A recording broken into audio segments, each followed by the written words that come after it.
তেজী পথাৰত গৈছিলোঁ হাতী গা ধোৱা ফটোশ্বুট কৰিবলৈ।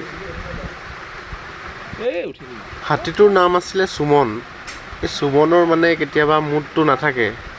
যোনদিনাখন গা ধুৱাব লাগিছিলে সেইদিনা মুডটো নাছিলে, মানে 6জন মানুহে কণ্ট্ৰল কৰি যেনে তেনে ৰাখিছিলে।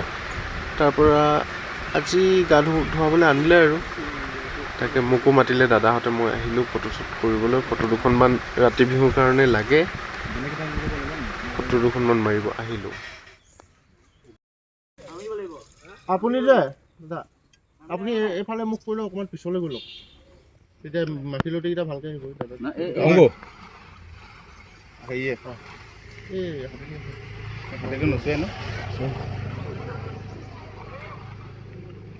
মাৰি থাক তই, এনেই হাতখন এনেই ফটো 100 বাৰ ল'ব লাগিব ন, তাৰপিছতে ভাল হ'ব।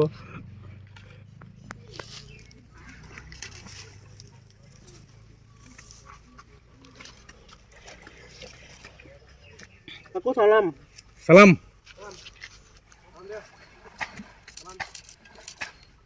অকণমান দেৰিয়ে থয় আকৌ, সেই চালামটো বহুত এলেহুৱা হৈ গৈছে। ধন্যবাদ, ভিডিঅ'টো দীঘল নকৰোঁ।